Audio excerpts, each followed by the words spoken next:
지금 권성동 원내대표 같은 경우에요. 이재명 대표의 또 다른 의혹을 저격하고 나섰습니다.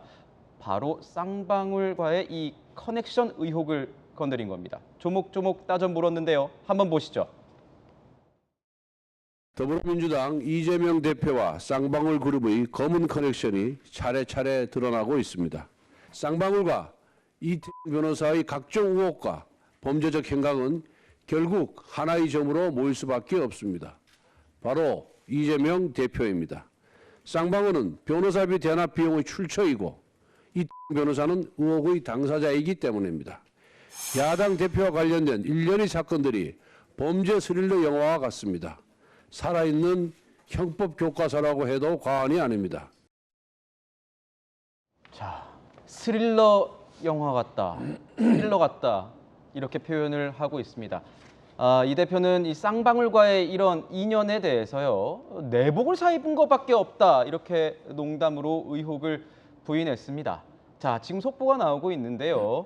자, 이재명 대표의 소환 통보에 대해서 뭐 경제 민생이 우선이기 때문에 윤석열 대표 기사 읽을 시간이 없다고 해서 이 즉답을 피한 그런 상황인 것 같습니다. 조금 더 속보 내용이 나오면 저희가 전달해 드릴 수 있도록 하겠습니다. 자, 지금 보면 한번 여쭤보겠습니다. 박용진 의원께 여쭤보면 뭐 쌍방울 그룹과의 어떤 이런 커넥션 의혹에 관련해서는 변호사비 대납 의혹입니다. 결국은 지금 보면 농담으로 의혹을 좀 부인하는 이런 모습을 보였는데 정치 내공이 돋보인다는 의견도 있지만 일각에서는 이렇게 쉽게 농담으로 넘길 사안은 아니지 않느냐 이런 지적도 있는데 어떻게 보십니까? 뭐 저는 이제 그거 이전에 우리 권성동 원내대표의 이 정무감각에 대해서 좀 지적을 하고 싶은데, 아니 왜 굳이 여당의 원내대표가 이렇게 도발을 해요?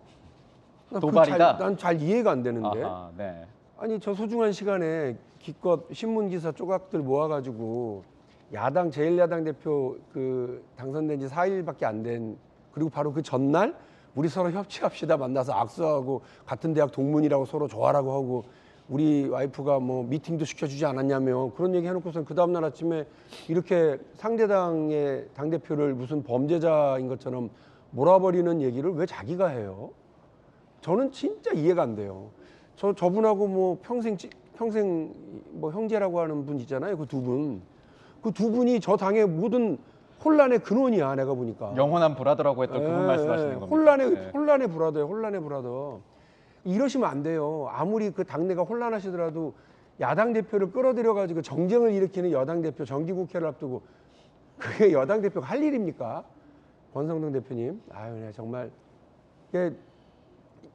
그러시면 안 돼요. 네. 권성동 원내대표께 거의 지금 영상 편지를 보내고 계신데. 아니 이거 누가 봐도 웃기잖아요. 그러니까 협치를 잘 이끌어내서 정기국회 내 대통령이 하고 싶어하는 일들, 국민이 원하는 일들을 잘 막 이끌어져 나가는 게 여당 대표의 할 일이에요. 여당 대표이자 또 원내대표의 역할이에요. 그 배기를 잘 만들어내는 거, 예산도 잘 통과시키고.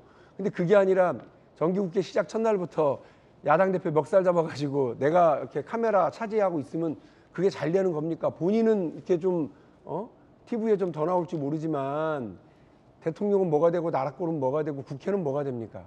우리 좀 생각을 하고 정치를 해야 되는 것 아니에요? 진짜 이 말씀 꼭 드리고 싶었고, 그리고 어쨌든 이게 수사선상에 올라있다고 치면 당연히 이것과 관련해서 여러 수사를 대비해야 되거나 혹은 진실을 밝혀야 되는 위치에 있는 이재명 대표로서는 당연히 그 부분과 관련해서 언론이 물어보는 거는 적절하게 회피해 가고 어쨌든 법리적인 논쟁을 해야 되는 상황인 것 아니겠습니까? 그걸 준비하는 것이 맞지 뭐 언론이 물어본다고 그래서 거기서 다 그 이야기를 하는 게 현명하다고 생각하지는 않습니다. 그 현명함을 갖춰야 될 분은 권성동 원내대표인 것 같다. 이렇게 다시 한번 말씀드립니다. 권성동 원내대표에 대해서 굉장히 쓴소리를 지금 해주셨는데 저희가 조금 전에 들어온 윤석열 대통령의 출근길 이 브리핑 내용에 대해서 한번 직접 화면을 준비했습니다. 보시죠. 대통령님 대선에서 수사를 직접 촉구하시기도 했던 사안과 관련해서 이재명 당대표가 검찰의 소환 통지를 받았는데 지금은 어떻게 보시는지 궁금합니다.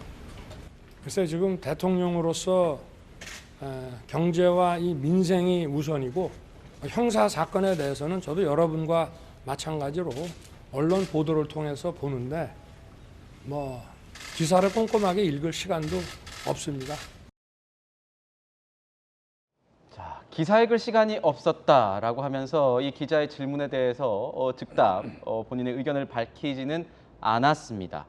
자, 김병민 대변인께 좀 여쭤보고 싶은 예. 게 조금 전에 뭐 권성동 원내대표께 쓴소리를 했기 때문에 일각에선 이런 얘기도 있거든요. 권성동 원내대표가 이렇게 제1야당 대표에 대해서 직격을 하고 나선 것, 의혹을 제기하고 나선 것은 당 내홍 상황에 쏠린 이 시선을 이 야당 대표의 어떤 사법 리스크에 다시 넘기기 위해서 일부러 꺼내든 것이다. 이런 지적도 있는데 맞습니까? 어떻게 보세요? 글쎄 뭐 야당 입장에서는 권성동 원내대표를 향해서 박용진 의원의 주장처럼 얘기할 수 있을 거라고 생각을 합니다. 권성동 원내대표가 현재 당내에서 이준석 전 대표의 가처분 신청 등 비상대책위원회 출범을 두고 굉장히 곤란한 상황에 놓여져 있는 것은 사실이거든요. 또 정기국회가 열리고 나서 민생에 관련된 법안 처리 그리고 이제 곧 처리될 예산안에 대해서도 사실 거대 의석을 갖고 있는 게 민주당이기 때문에 협치의 손을 내밀어야 되는 건 맞는 일이기 때문에 근데 이제 똑같은 방식으로 돌려서 생각하게 된다면 민주당 입장에서는 국민과 민생을 위해서 해야 되는 국회 그 거대한 의석을 오직 이재명 의원, 이재명 대표 한 명을 방어하기 위해서 그 방탄 국회에 모두가 다 열을 올리게 된다면 똑같은 방식의 비판과 정쟁의 대상이 되는 것 아니겠습니까? 이미 권성동 원내대표를 비롯한 국민의힘 내부에서 이미 국민들께 쓴소리 참 많이 듣고 있는 것으로 알고 있습니다. 아마도 이 문제 이겨나가기 위해서 당내에서도 차기 지도부, 뭐 이제 새 비대위가 됐던 어떤 방식이든 이거 풀어나가기 위한 노력들을 계속하고 있는 것으로 보이고요.